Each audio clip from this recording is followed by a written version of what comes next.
7:39 de la mañana en Perú. Precisamente en ese país el Congreso aprobó un proyecto de ley para prescribir los crímenes de lesa humanidad cometidos antes de 2002. La iniciativa beneficiará al expresidente Alberto Fujimori y 600 militares procesados. La presidenta Dina Boluarte tiene un plazo de 10 días para promulgar o devolver al Congreso el proyecto de ley que busca anular los procesos por presuntos crímenes de guerra cometidos durante la llamada guerra contra el terrorismo, que según datos oficiales dejó más de 69.000 muertos y 21.000 desaparecidos entre los años 1980 y el año 2000. Esta semana la Corte Interamericana había pedido a los legisladores abstenerse de promulgarla. Ya se aprobó la ley, ahora el gobierno tiene que promulgarla, cosa que espero que haga en el término de la distancia, porque es muy importante la premura en este caso.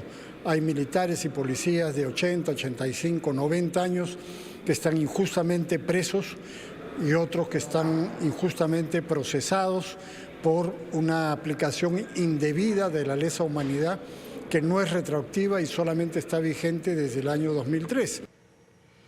Y por supuesto hay que analizar esta decisión. Saludamos a esta hora a Dino Carlos Caro Coria, él es experto en Derecho Penal y además doctor en Derecho por la Universidad de Salamanca de España. Además es socio fundador de Caro y Asociados. Bienvenido al programa. Buenos días, ¿cómo le va? Pues interesante esta decisión del Congreso desde Fuerza Popular, que es precisamente el partido de Keiko Fujimori, la hija del expresidente Alberto Fujimori, y que fue una de las bancadas en el Congreso que promovió la norma. Pues antes de la aprobación dijeron que esta norma no pretende ser una amnistía como, y uso comillas, maliciosamente se ha insinuado, que lo único que busca es lo que decía ahí, lo que escuchábamos ahorita, es aclarar que las normas no se aplican retroactivamente. No es una amnistía porque es que según lo que han denunciado, pues beneficia directamente a Alberto Fujimori esos crímenes de lesa humanidad. Sí, bueno, tengamos en cuenta varias cosas, ¿no? Primero, que en el Perú los delitos de lesa humanidad no existen, es decir, dentro del Código Penal peruano uno puede buscar el catálogo de delitos dentro de la regulación y no vamos a encontrar un capítulo o una sección de delitos de lesa humanidad tal y como los recoge el Estatuto de Roma de la Corte Penal Internacional. Dicho de otra manera, esta categoría, delito de lesa humanidad en el Perú, es una creación de la jurisprudencia trayendo estos tratados internacionales e incorporándolos al derecho peruano sin pasar por una ley del Congreso. Entonces, esto es lo que ha provocado que en el Perú los delitos de lesa humanidad, entre comillas, sean delitos en verdad de asesinato, secuestro, torturas, que se le califican como lesa humanidad y el efecto práctico es la imprescriptibilidad. O sea, al final del día, la discusión práctica es prescriben o no prescriben, porque estamos hablando de casos de los años 80, de los años 90, y esa es la discusión, con lo cual técnicamente no es una amnistía, lo que está bajo discusión es la prescripción o no prescripción, y cuando Perú ratificó la Convención de Imprescriptibilidad de la lesa humanidad, lo hizo recién en el año 2003. Perdón que lo interrumpa, es que quiero entender el planteamiento. Nos está diciendo que en el Perú no existen los delitos de lesa humanidad, pero igual en el derecho internacional humanitario no están los delitos de lesa humanidad. No se rige el Perú por delitos de lesa humanidad. Aclárenos esto para poder comprender un poco mejor, porque tengo entendido que los delitos de lesa humanidad no podrían prescribir. No, sí, sin duda, es como usted dice. Y desde luego, sobre ese punto no hay ninguna discusión, ¿no?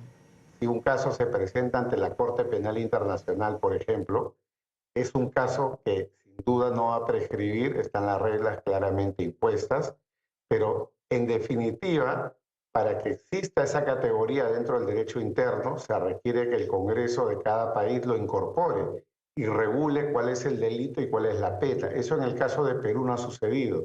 En otros países que han hecho la adaptación incorporando a la legislación nacional a través de sus congresos, los órganos propios, se ha definido no solo qué es el delito, sino además cuál es la pena, que es importante, ¿no? Porque nosotros podemos decir que algo es lesa humanidad, pero tendríamos que decir en qué consiste la lesa humanidad y sobre todo cuál es la pena. De lo contrario, tendríamos ahí un conflicto con un principio constitucional que es el principio de legalidad, ¿no? Entonces, el problema acá en Perú es que en el Congreso hay proyectos de ley de hace más de 20 años y el Congreso no ha aprobado la implementación todavía de estos delitos de lesa humanidad. Por eso decía que el concepto de lesa humanidad es más una creación jurisprudencial, pero con un efecto práctico, porque al final no es que alguien salga condenado del Poder Judicial por delito de lesa humanidad, sino se le dice, por ejemplo, como en el caso de Fujimori que usted ha mencionado, que hoy en día está condenado por Barrios Altos La Cantuta. Fujimori fue condenado por asesinato, por secuestro y lesiones graves. Pero se le puso el gorro, además, considerado como delito de lesa humanidad que no prescribe, ¿no? O, por ejemplo, el caso Pativilca, donde el día de ayer la Corte le ha dicho no prescribe, pero son asesinatos. Sí. Y como son de lesa humanidad, no prescribe. Entonces, el efecto de la lesa humanidad, más que ser un delito, es la imprescriptibilidad. Doctor Dino Carlos, me llama la atención que ayer esta votación quedó con 15 votos a favor, 12 en contra y 0 abstenciones. Estuvo ahí casi que reñido, podríamos decirlo, solamente la diferencia de 3 votos. Pero también se hizo en una sesión de la Comisión Permanente que reemplaza al Pleno en el medio del receso parlamentario. Fue ahí como...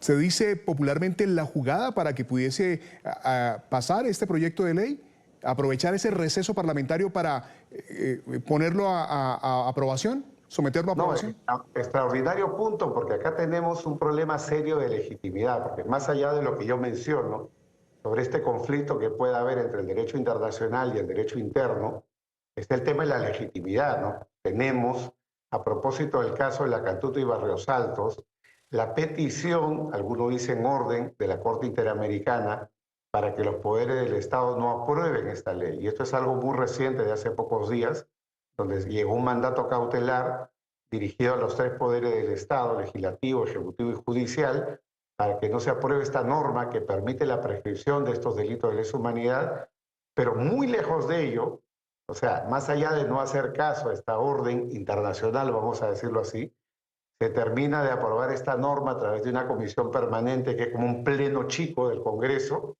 lo que en definitiva mella de legitimidad el proceso parlamentario, porque la comisión permanente es la que sesiona cuando no hay asambleas ordinarias y estamos próximos, digamos, al cambio de mando en lo que es la presidencia del Congreso y el discurso anual de la presidencia de la República por fiestas patrias.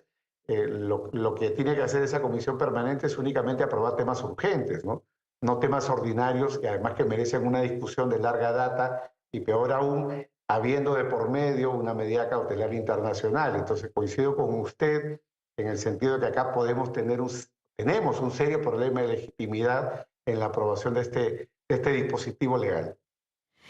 Pues hicieron ahí prácticamente como un fast track, que es tan conocido en Colombia. Bueno, lo que sabemos es que ahora esta norma tiene que ir a revisión de la presidenta Dina Boluarte y decidirá si aprueba, promulga o observa o devuelve, pero de todas maneras, rápidamente que se nos acaba el tiempo, aunque la presidenta haga la revisión o devuelva la ley, podría ser aprobada por el Congreso con la figura de insistencia, es decir, encima de lo que diga la presidencia. ¿Y qué va a pasar con la revisión de la Corte también? ¿Esto tiene revisión de las altas cortes?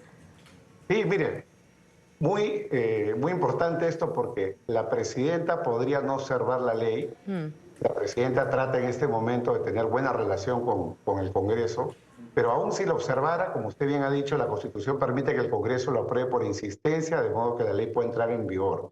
Pero como decimos los abogados, aún quedan jueces en Berlín. Es decir, así como en los juicios de Nuremberg, aún hay jueces que pueden aplicar los principios internacionales. Y yo creo que lo que va a pasar es que si esta ley se aplicara, varios jueces la van a inaplicar, porque acá en el Perú existe algo que se llama el control difuso. No hace falta ir al Tribunal Constitucional. Todos los jueces tienen el poder de aplicar o no aplicar una ley si la ley es inconstitucional. Y ya ha pasado acá desde hace más de 30 años que jueces en temas de derechos humanos sí consideran que una ley es inconstitucional por la forma, como lo que ha pasado ayer con una comisión permanente que la aprueba, o por el fondo, porque viola un tratado internacional, dice esta ley es inconstitucional y no la aplico, no hay prescripción y por lo tanto seguimos para adelante con el juicio. Bueno, es que estamos hablando de un periodo, Carla y abogado Caro, de 20 años, entre 1980 y el año 2000, donde hay más de 69.000 muertos y más de 21.000 desaparecidos. Bueno, doctor Dino Carlos Caro Coria, gracias por haber hecho parte de este análisis en la mañana de NTN 24 y por habernos dado sus impresiones sobre este caso. Muchas gracias a ustedes. Buenos días.